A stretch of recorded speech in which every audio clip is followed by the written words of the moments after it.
ವಿರಾಮದ ಬಳಿಕ ಜಾತಕ ಫಲ ವಿಶೇಷ ಕಾರ್ಯಕ್ರಮಕ್ಕೆ ಮತ್ತೆ ಸ್ವಾಗತ. ಶಾಸ್ತ್ರಿಗಳೇ, ನುಡಿದ 6 ರಾಶಿಗಳ ಫಲಾಫಲ ಹೇಗಿದೆ ತಿಳಿಸ್ಕೊಡೋದಾದ್ರೆ? ಇನ್ನು ತುಲಾರಾಶಿಯವರಿಗೆ ದಿವಸ ಸಂಗಾತಿಯಿಂದ ತುಂಬ ಸಹಕಾರ ಸಿಗುತ್ತೆ, ಸಪೋರ್ಟು ಹಾಗಿರಬೇಕು ಅನಿಸುತ್ತೆ. ಆದರ್ಶವಾಗಿರ್ತೀರ ಈ ದಿವಸ. ಗಂಡ ಹೆಂಡತಿ ತುಂಬ ಚೆನ್ನಾಗಿರ್ತೀರ. ವ್ಯಾಪಾರಗಳಿಗೆ ಉತ್ಕೃಷ್ಟವಾದ ಒಂದು ಅನುಕೂಲ ಚೆನ್ನಾಗಿದೆ. ಇದು ವೃತ್ತಿಯಲ್ಲೂ ಅಷ್ಟೇ, ಕೆಲಸದಲ್ಲಿ ಶ್ರೇಯಸ್ಸು ಯಶಸ್ಸು ಸಿಗುತ್ತೆ, ಸಹಕಾರ ಸಿಗುತ್ತೆ, ಸಹೋದ್ಯೋಗಿಗಳ ಸಹಕಾರ. ಈ ದಿವಸ ನೋಡಿ ತುಂಬ ಚೆನ್ನಾಗಿರ್ತೀರ, ಯಾವುದೇ ಕಿರಿಕಿರಿ ಇಲ್ಲದೆ ಸಮಾಧಾನವಾಗಿರ್ತೀರ. ಆದರೆ ತಂದೆ ಮಕ್ಕಳಲ್ಲಿ ಭಿನ್ನಾಭಿಪ್ರಾಯಗಳಿದ್ದಾವೆ. ಇದರ ನಿವಾರಣೆಗೆ ಈಶ್ವರ ಪ್ರಾರ್ಥನೆ ಮಾಡಿ, ಒಳ್ಳೆಯದಾಗುತ್ತೆ. ಇನ್ನು ವೃಶ್ಚಿಕ ರಾಶಿಯವರಿಗೆ ಕೆಲಸದಲ್ಲಿ ದಿವಸ ತುಂಬ ಶ್ರದ್ಧೆ, ಹೆಚ್ಚಿನ ಅನುಕೂಲ ಇದೆಯಲ್ಲ, ತುಂಬ ಚೆನ್ನಾಗಿದೆ. ನಿಮ್ಮ ಆಲೋಚನೆಗಳಿಗೆ ಒಳ್ಳೆಯ ಬೆಲೆ ಇದೆ.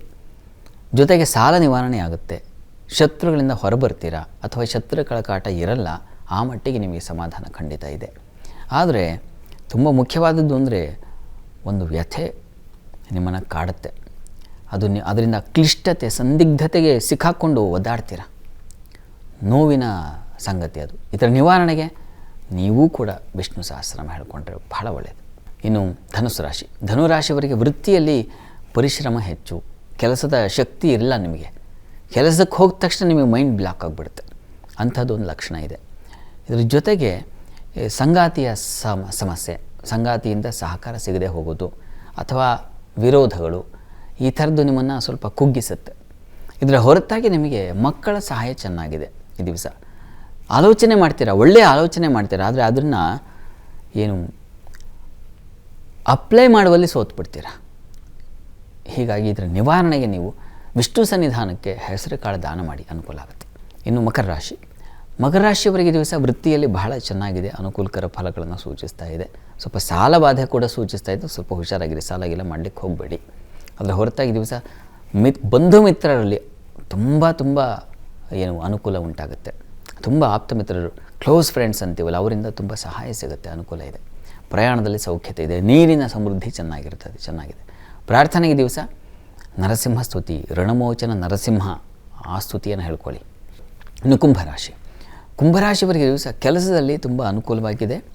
ಹೆಚ್ಚಿನ ಅವಕಾಶಗಳು ಮತ್ತು ನಿಮ್ಮ ವಾಗ್ಬಲ, ಮಾತಿನ ಬಲದಿಂದಾಗಿ ಕಾರ್ಯಸಾಧನೆ, ವಿದ್ಯಾರ್ಥಿಗಳಿಗೆ ಹೆಚ್ಚಿನ ಅನುಕೂಲ, ಇದೆಲ್ಲ ತುಂಬ ಚೆನ್ನಾಗಿದೆ. ಶುಕ್ರನ ಪ್ರಭಾವ ಚೆನ್ನಾಗಿದೆ, ಭಾಗ್ಯಾಧಿಪತಿಯವನು. ಹೀಗಾಗಿ ಅನುಕೂಲ ಇದೆ. ಗೃಹ ಸೌಖ್ಯಗಳು ತುಂಬ ಚೆನ್ನಾಗಿದೆ. ಈ ದಿವಸ ಸಹೋದರ ಸಹಕಾರ ತುಂಬ ಚೆನ್ನಾಗಿರ್ತದೆ. ಆದರೆ ಉದರ ಬಾಧೆ ಸೂಚಿಸ್ತಾ ಇದೆ. ಇದರ ನಿವಾರಣೆಗೆ ಶನೈಶ್ಚರ ಕವಚವನ್ನು ಕೇಳಿಸ್ಕೊಂಡ್ರೆ ಬಹಳ ಒಳ್ಳೆಯದು. ಇನ್ನು ಮೀನರಾಶಿಯವರಿಗೆ ಈ ದಿವಸ ವೃತ್ತಿಯಲ್ಲಿ ತುಂಬ ಚೆನ್ನಾಗಿದೆ. ನಿಮ್ಮ ಮಾತಿನ ಬಲದಿಂದ ಕಾರ್ಯ ಸಾಧನೆಯಾಗುತ್ತೆ, ಹಣ ಸಂಪಾದನೆಯೂ ಆಗುತ್ತೆ. ಮಾತೇ ನಿಮಗೆ ಹಣವಾಗಿ ಪರಿವರ್ತನೆ ಆಗಿಬಿಡುತ್ತೆ. ನೀವು ಮಾತಾಡಿದ್ದಕ್ಕೆ ಸಿಕ್ಕಿದ್ದು ಅಂತ, ಆ ಥರ.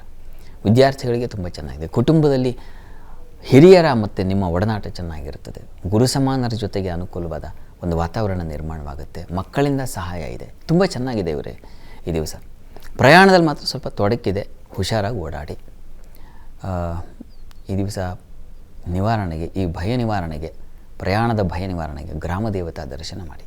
ಈ ದಿವಸ 12 ರಾಶಿಗಳವರು, ರಾಶಿ ಗೊತ್ತಿಲ್ಲ ಅಂತಕ್ಕಂಥವ್ರು ಹೇಳಬಹುದಾದ ಸರಳವಾದ ಮಂತ್ರ ಓಂ ವಿಶ್ವರೂಪಿಣ್ಯೈ ನಮಃ. ಆ ಮಹಾಗೌರಿಯ, ಸೌಭಾಗ್ಯ ಗೌರಿಯ ಮಂತ್ರ ಇದು. ಇದನ್ನು ಹೇಳ್ಕೊಳ್ಳಿ, ಅನುಕೂಲ ಆಗುತ್ತೆ. ಶಾಸ್ತ್ರಿಗಳೇ, ಈ ದಿನ ಪಂಚಾಂಗದ ವಿಶೇಷತೆಯ ಜೊತೆಗೆ ಸೌಭಾಗ್ಯ ಗೌರಿಯ ಆರಾಧನೆ ಹೇಗೆ ಮಾಡಬೇಕು, ಯಾಕೆ ಮಾಡಬೇಕು, ಅದರಿಂದ ಸಿಗುವಂತಹ ಫಲಗಳೇನು ಅನ್ನೋದನ್ನ ತಿಳಿಸ್ಕೊಟ್ರಿ. 12 ರಾಶಿಗಳ ಫಲಾಫಲಗಳನ್ನು ತಿಳಿಸ್ಕೊಟ್ರಿ, ಜೊತೆಗೆ ಮಂತ್ರವನ್ನ ತಿಳಿಸ್ಕೊಟ್ರಿ. ವೀಕ್ಷಕರ ಪ್ರಶ್ನೆಗಳಿಗೆ ಉತ್ತರವನ್ನ, ಪರಿಹಾರವನ್ನ ಕೂಡ ತಿಳಿಸ್ಕೊಟ್ರಿ. ಧನ್ಯವಾದಗಳು ಶಾಸ್ತ್ರಿಗಳೇ. ಸರ್ವೇ ಜನಾಃ ಸುಖಿನೋ ಭವಂತು, ಸಮಸ್ತ ಸನ್ಮಂಗಳಾನಿ ಭವಂತು. ಎಲ್ಲರಿಗೂ ಶುಭವಾಗಲಿ. ನೋಡಿದ್ರಲ್ಲ ವೀಕ್ಷಕರೇ, ಸೌಭಾಗ್ಯ ಗೌರಿಯ ಆರಾಧನೆಯಿಂದ ಸಿಗುವಂತಹ ಫಲಗಳೇನು ಅನ್ನೋದನ್ನ ವಿಶೇಷವಾಗಿ ಇವತ್ತಿನ ಸಂಚಿಕೆಯಲ್ಲಿ ಶಾಸ್ತ್ರಿಗಳು ತಿಳಿಸ್ಕೊಟ್ಟಿದ್ದಾರೆ. ಇದಾಗಿತ್ತು ಇವತ್ತಿನ ಜಾತಕ ಫಲ ವಿಶೇಷ.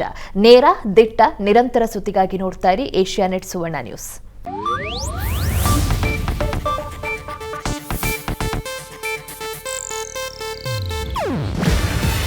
ಇದು ಏಷ್ಯಾನೆಟ್ ನ್ಯೂಸ್ ನೆಟ್ವರ್ಕ್ ಪ್ರಸ್ತುತಿ.